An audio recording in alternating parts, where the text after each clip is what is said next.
Patna high court का शताब्दी समारोह है। इसके लिए माननीय मुख्यमंत्री नीतीश कुमार जी का कोटि कोटि धन्यवाद। इसमें सुप्रीम कोर्ट के मुख्य न्यायाधीश प्रत्येक वर्ष आते हैं। बिहार पटना हाईकोर्ट के कामकाज की समीक्षा भी करते हैं और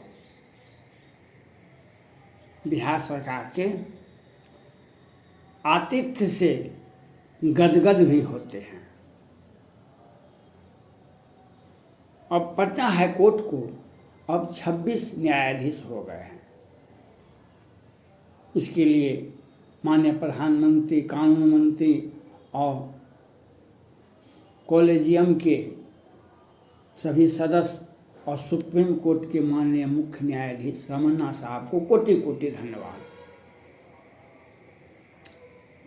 न्यायाधीश रहेंगे तब तो निर्णय का केस का निष्पादन होगा। अगर न्यायाधीश रहेंगे उसके बाद ही केस का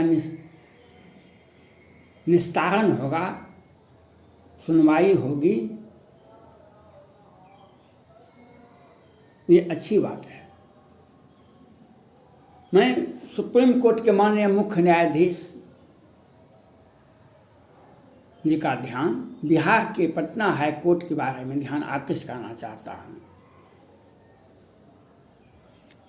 यह वर्ष 2021 संपूर्ण भारत में, वैसे तो विश्व में ही कहे, काला अध्याय रहा, लेकिन बिहार में, पूरे भारत में ऐसा हुआ, लेकिन बिहार में पटना में जो हुआ सदियों तक भुलाया नहीं जा सकता है, सदियों तक भुलाया नहीं जा सकता है। और इसमें कहीं न कहीं पटना हाईकोर्ट प्रयास बहुत किए, लेकिन सफलता नहीं मिली। सफलता नहीं मिली पटना हाईकोर्ट के माननीय मुख्य न्यायाधीश जी को। माननीय सुप्रीम कोर्ट के माननीय मुख्य न्यायाधीश जी से मेरा अपील है, जो इस पर आप संज्ञान में, मैं आपको ये डिमांड कर रहा हूँ, बिहार आगमन पर आपका हूँ, पटना हाईकोर्ट का, बिहार की जनता का जो समस्या है, आप प्रजातंत्र के और सरकार के एक तीसरे अंग हैं। जब तक न्यायालय मजबूत नहीं होगा देश में, तब अफगानिस्तान से तालिबान बन जाएगा। किसी भी देश में अगर न्यायालय मजबूत नहीं रहेगा तो अफगानिस्तान से तालिबान बन जाएगा। मैं माननीय सुप्रीम कोर्ट के माननीय मुख्य न्यायाधीश रमन्ना साहब से मैं अपील करना चाहता हूँ, 30 याचिकाएं बिहार विधानसभा का चुनाव हुआ 2020 के अंतिम में, परिणाम निकला 2021 में, सरकार बनी 2021 में। 30 याचिकाएं दायर की गई है पटना हाईकोर्ट में। 30 याचिकाएं आज लगभग 1 वर्ष होने वाला है, 9-10 महीने हो गए हैं, लेकिन इसकी सुनवाई नहीं होती है। इसकी सुनवाई शुरू भी नहीं हुई है। बिहार पटना हाईकोर्ट का यह इतिहास रहा है। इसके पहले भी कई एक विधानसभा में चुनाव में मतगणना में हेराफेरी होता है, याचिकाएं दायर की जाती है और सुनवाई होते होते 5 वर्ष लगा देते हैं और वही घिसा पिटा आदेश आता है। आदेश यही आता है, न्यायाधीश की संख्या कमी है, केस का अंबार है। ये कह देने से नहीं होता है।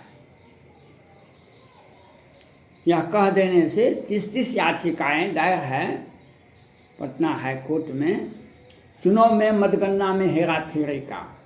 माननीय सुप्रीम कोर्ट के माननीय मुख्य न्यायाधीश जी से मेरा अपील है, अगर प्रजातंत्र को और चुनाव में मतगणना में हेरा फेरी करने का अगर केस लंबित हो तो वहाँ की सरकार के ऊपर प्रश्न चिन्ह उठता है, वहाँ के राज्य के हाईकोर्ट पर प्रश्न चिन्ह लगता है। किस परिस्थिति में आप केस को लंबित कर रहे हैं, क्यों नहीं सुनवाई होती है? क्या इससे प्रजातंत्र मजबूत होगा? इससे सरकार के कामकाज पर असर नहीं पड़ेगा? इसके पहले विधानसभा में भी शिवहर का केस गया, उसके पहले भी कई एक विधानसभा का केस जाता है और पटना हाई कोर्ट में ये बिहार सरकार की सोची समझी साजिश है जो सुनवाई हो ही नहीं। इस बार तो लंबित बहुत अधिक संख्या में याचिकाएं दायर की गई है, लेकिन उसका भी असर नहीं पड़ रहा है। मैं सुप्रीम कोर्ट के माननीय मुख्य न्यायाधीश से अपील करना चाहता हूं, आप पटना हाई कोर्ट के कामकाज का समीक्षा करें। जो किस परिस्थिति में याचिकाएं 30 याचिकाएं दायर है और क्यों नहीं सुनवाई प्रारंभ की गई है? क्या पटना हाई कोर्ट का यही मंशा पूर्ववत जो था वही 4 साल 5 साल हो जाएगा विधानसभा का तो याचिकाएं सुनी जाएगी और फिर चुनाव आते आते जजमेंट सुना दिया जाएगा? ये एक सोची समझी साजिश है कहीं न कहीं, मैं ये मानता हूँ, ये एक सोची समझी साजिश है। दूसरा, अगर आपने इस पर त्वरित कार्रवाई नहीं की, त्वरित स्पष्ट आदेश नहीं दिए तो प्रजातंत्र बिहार में खतरे में पड़ जाएगा, न्यायालय के ऊपर प्रश्न चिन्ह उठ जाएगा। यह पटना हाई कोर्ट 1989 में ही मुख्यमंत्री नीतीश कुमार जी पर हत्या का मामला दर्ज है। किस परिस्थिति में क्या सुनवाई क्यों नहीं हुई? 1999 में डीएम हत्याकांड में आनंद मोहन को अभियुक्त बनाया गया, उसका ट्रायल सुनवाई lower court, high court, supreme court तक चला गया और नीतीश कुमार जी का केस कहाँ पर है? दूसरा घटना इसी वर्ष का 29 मार्च 2021 को सेना से अवकाश ग्रहण कर चुके थे युवक और वर्तमान में भी बीएसएफ के जवान थे।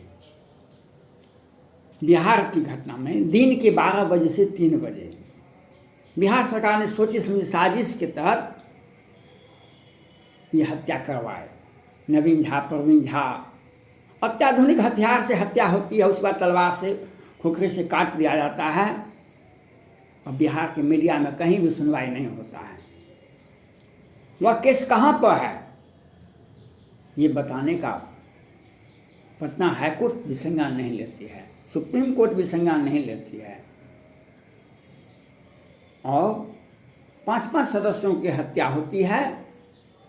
6ठा व्यक्ति आज भी जीवन और मौत से हॉस्पिटल में भर्ती है, लेकिन बिहार सरकार, पटना हाई कोर्ट इस पर स्वतः संज्ञान भी तो ले सकते थे। केस को दफनाया जाता है, केस को सैकड़ों केस पटना हाई कोर्ट के अंदर में विरोधियों का केस को आगे किया जाता है, फास्ट ट्रैक कोर्ट में दिया जाता है और सत्ता पक्ष के लोगों का सुप्रीम कोर्ट के ही माननीय मुख्य न्यायाधीश 7-8 में आए हुए थे पटना। उन्होंने एक केस के संदर्भ में कहा था पटना हाई कोर्ट में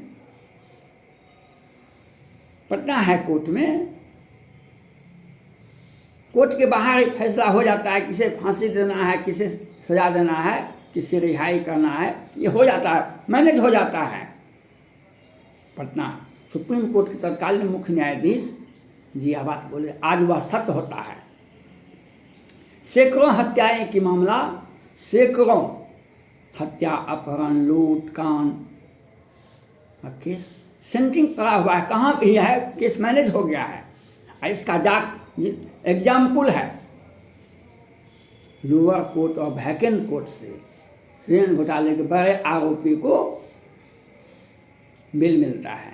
लोअर कोर्ट और वैकेंट कोर्ट, जिला में होता है लोअर कोर्ट, और उसमें वैकेंट कोर्ट, उसके न्यायाधीश छुट्टी पर रहते हैं, कोर्ट के न्यायाधीश छुट्टी पर रहते हैं, दूसरा आदमी आता है उस जगह पर डे टू डे का कार्य करने के लिए,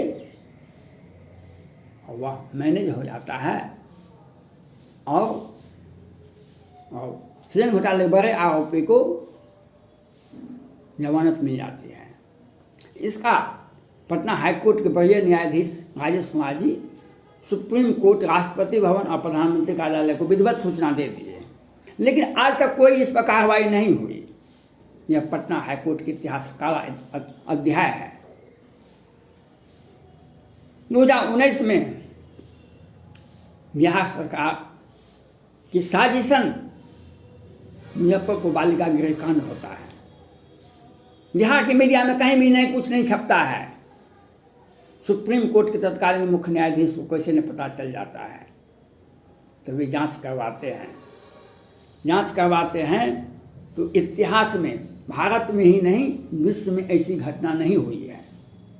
ऐसी शर्मनाक घटना बिहार सरकार द्वारा संस्था उसमें वित्त, प्रत्येक वर्ष मोटी राशि वित्त पोषण का दिया जाता था, करोड़ों करोड़ों का आवंटन होता था, और उस संस्था बालिका गृह, बालिका के ऑलराउंड डेवलपमेंट के लिए दिया जाता था, लेकिन उसमें 11 बच्ची की हत्या होती है, 34 के साथ बलात्कार होता है, और सुप्रीम कोर्ट ने संज्ञान लेते हुए तत्काल संज्ञान लिए और जिला स्तर के एक न्यायाधीश को केस की सुनवाई करने का दिया। जजमेंट भी दे दिए, लेकिन वह केस का जजमेंट क्या है वह अखबार में भी नहीं छपता है। क्या उस केस को देखने का सुप्रीम कोर्ट का अधिकार नहीं है? पटना हाईकोर्ट को वह केस नहीं देखना चाहिए?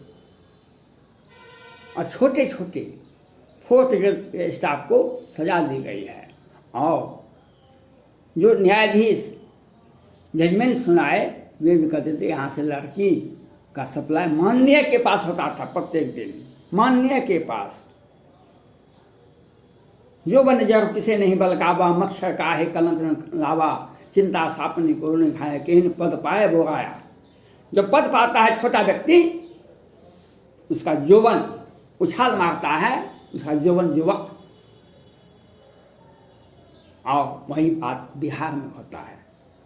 बालिका गृहकांड भारत के लिए ही नहीं, संपूर्ण विश्व के लिए बिहार की संस्था के द्वारा इस तरह, अब बिहार के मीडिया में कहीं भी नहीं छपता है।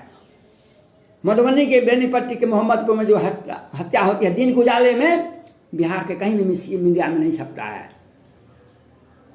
और सैकड़ों हत्याएं, अपहरण का केस, लूट का केस लोअर कोर्ट से मैनेज हो जाता है। अपराधी छुट्टे घूम रहे हैं, कोई केस नहीं है, और निर्दोष व्यक्ति, जब सुप्रीम कोर्ट का आदेश का अवहेलना बिहार सरकार और पटना हाईकोर्ट अच्छे से करती है। सुप्रीम कोर्ट ने ही मुख्य न्यायाधीश साहब ने कहा, जिस व्यक्ति का, जिस अपराध का, जिस व्यक्ति का, अपराधी का 50 वर्ष से अधिक, 50% से अधिक सजा सुन लिया हो गया है, उसको रिहाई करें। 50 नहीं, रिहाई नहीं होती है, 50 दिन का पेरोल दे दें, लेकिन पटना हाईकोर्ट नहीं देता है। वो सांसद आनंद मोहन आज जेल में बंद हैं। सजा क्या है? एक भीड़ के द्वारा डीएम की हत्या हुई थी। मुख्य आनंद मोहन को मुख्य अभियुक्त बना दिया, लेकिन वह रिहाई नहीं होता है, उनका केस का नहीं रखा जाता है। और सैनिक परिवार का 5-5 सदस्यों की हत्या दिन में होती है, और उससे अधिक कोरोना काल में पटना हाईकोर्ट के मुख्य न्यायाधीश पूछते पूछते आगे बिहार में एक पंचायत में कितने वार्ड होते हैं, टोला होता है, गांव होता है, उसमें कितने लोग मरे ये नहीं बता सके पटना बिहार सरकार। इस पर ध्यान देने की आवश्यकता है। धन्यवाद।